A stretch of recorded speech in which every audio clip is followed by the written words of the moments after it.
updated deck profile today, as well as a brand new mat. One of the local stores in my area was having a sale, so I decided to let's splurge a little money and get a new mat, and I actually really like this design, so I went with this one, and I got it for a pretty decent price. So anyway, let's get back into what's important and what we're talking about in this video, and that is my new UA deck profile. I have taken some steps to actually really improve it, and as you guys can see, we're playing Ultimaya, so obviously we're playing a different engine than usual. It's a very interesting concept, and it actually works very well. This deck is a lot more consistent than it has been in the past. And yeah, let's get into it. First off, we play 3 UA midfielder. If you aren't familiar with UAs, this is the only UA under level 5. You need him because he's the only guaranteed normal summon you're going to get out of the UAs, just because you can just normal summon, and then you can special summon back in your, you can put him back in your hand, excuse me, to special summon another UA monster. So really useful for that, and I really enjoy using 3 of them because then it's more consistent. Next, for this build, as you guys know, I've had a love-hate relationship with this card, but in this build I absolutely love 3 of UA Rival Rebounder. This build, you need 3 of it. Rival Rebounder is extremely important in keeping field presence and just all in all, just helping you keep monsters on the field, as well as setting up for your Ultimaya plays. He's extremely important for this deck, and I would not put any less than 3 in this deck. If I could play more, I'd probably play like 4 or 5, just because I want to see him as much as possible. Moving on, I'm only playing 2 Slugger and 2 Ace. I shouldn't have to explain these. Sluggers, they're Armades, and Ace is just like, he says no to everything, so it's just, he's a good defensive card, and Slugger's just a good offensive card, so those are standard for them. I'm not playing any other UAs. I don't have room for any other UAs, and those are the only ones I felt like I really had to play. If you really wanted to, and you felt like you had the space, you could play Goalkeeper because he is a level 6, so and it helps you go into Beatrice, but I'm just choosing to not play him because there are better cards to play than Goalkeeper. Moving on, 3 Quick Draw Synchron. Obviously, this has gone up in popularity in terms of seeing meta play recently. Quick Draw has been used in Xyz Monarchs for quite some time now because it helps them get out some big stuff and help them go into rank 8s. Quick Draw Synchron is basically serving the same purpose in this deck, allowing you to really abuse stuff like Slugger.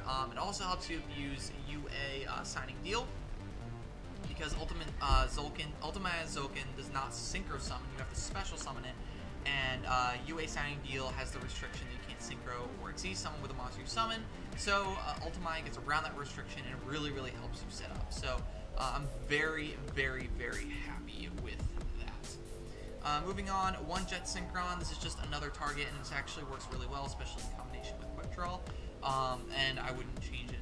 I would not take it out at all. We're also playing another engine in this deck just to make it even more consistent, just simply because UAs need it. 3 Speedroid Terratop, 1 Tack, and 1 Tri-Eye Dice. Typically people only play 3 and 1, and they either play Tack or Tri-Eye Dice or Red-Eye Dice. But I'm playing 2 targets because I feel like I have to. I do have a level 6 Synchro target that I can use with Tri-Eye Dice, and he's also pretty decent to mill anyway. He gets to block a tap, which is not horrible.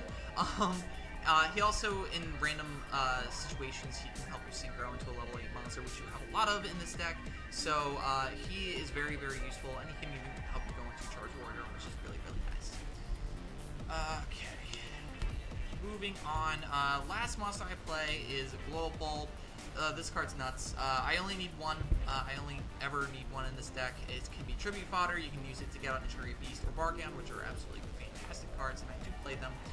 This version of UAs really uses and abuses the extra deck, so Glow Bulb is definitely very useful for that.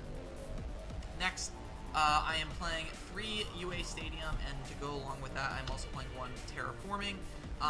You do need to search this to some degree. It just helps you swarm the field even more and help you get better monsters out, because then you can reuse Rebounder's effect in a lot of cases, which is, as I said before, it is the most important card in the deck, other than Quick Draw and just helping you get your plays off, but you really should have UA Stadium just so you can keep up the searchability and thin up the deck even more. Next, we're playing 3 Signing Deal. This card is broken in this deck. I don't like. It's better. It's so much better than Rhoda. Like just because all your targets for this card are UA monsters, and you can only have one target for Rhoda. I am playing Rhoda still just because it's still useful. But UA Signing Deal, really, really good, and just instantly getting that out. And the fact that Ultimaya can get around the you can't synchro summon with the target of this card, yeah, it just makes it ridiculous. It's a much better Hero Lives, and it's even better now that I play Ultimaya in this deck. 2 UA Power Jersey is just a nutty card. It can be it's searchable by the trap card, which I do play in this build. I don't play a lot of trap cards in general, just because you don't really need it as much. But UA Power Jersey, really useful for that, and helps keep cards in your hand for perfect days as well.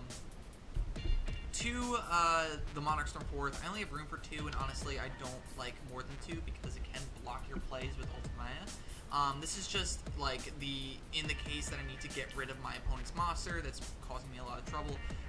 Monarch Stormforth really good for that. I am playing as well 3 Tuning. This card, you should be playing 3 Tuning. Like more than likely, you're not going to be drawing into your Synchron monsters, which you play 4 of, so I think 3 is perfectly reasonable. But I think Tuning is honestly, other than UA Signing Deal, this is probably the best card in the deck. Best magic card, spell card, whatever in the deck, just because it just instantly gets you to quick draw, helps you get into your power plays, and it's nuts. It's just absolutely nuts. 1 Rhoda, so you can search out midfielder, and that's the only target for it. 1 Reasoning, because you play a lot of different levels. You play level 1s, 3s, 4s, 5s, and 6s in this deck. So it's nuts. It's just nuts. 1 Foolish. Foolish is really good because you can send Glow Bulb or Triad if you really wanted to, or you can set up for Rebounder. So Foolish is really great in this version. 1 Twin Twister. I eat a lot of cards out of my hand, so I don't want to play too many of these. 1 Twin Twister is just working for me at the moment. And then finally, 2 UA Penalty Box. Sorry for knocking the camera there a little bit. This is the only trap card I play in the deck, and honestly, it's all you're going to need. The battle effect is actually pretty good, especially against decks that like to Exceed Summon, such as PK Fire and Monarchs, because it just bounces them off the field and they can't use them. This is really, really great against PK Fire, especially if they just left a Dante on the field, so that's fantastic. Also, if it's in the graveyard, get to search, which is also really nice. Moving on to the extra deck. Unlike Monarchs, I am playing a 2 Ultimaya Zolkin. A lot of people only play 1. I'm playing 2 because 2 is useful. If they are able to get rid of 1, I still want to have the other one in play because it's very easy to go into Ultimaya in this version of UA. Definitely not as consistent as Monarchs, obviously, but it's still very, very useful. For your Ultimaya targets, I'm playing 1 Ignister because pendulums are a thing. 1 Beals, 1 Stardust, 1 Spark, 1 Scarlight, 1 Crystal Wing. This card's nuts. I don't think I need to explain why. 1 Trish. This is another reason why I'm playing 2 targets for the Speedroids. You can make Trish turn 1 if you open correctly. So I really want that option just to neg my opponent on turn 1, which is really nice. 1 Charge Warrior because, again, this is another synchro target and gets you pluses. 1 Beast and 1 Barkion because they're nuts. And then for the Xyz monsters, I am playing 1 Invoker. This is going to be your rank 3 target. Honestly, you could also play Dante, and Dante's not horrible in this deck. It's just not the best card. 1 Durandal, so you can shuffle things back. It is possible to get Durandal if you have 2 level 5s. Doesn't come up too often, and the card that comes up the least is Beatrice. Beatrice, still really useful in this deck, can help you. If you can make Beatrice, you should win. Just simply because it just instantly just gratifies you in terms of getting new searches.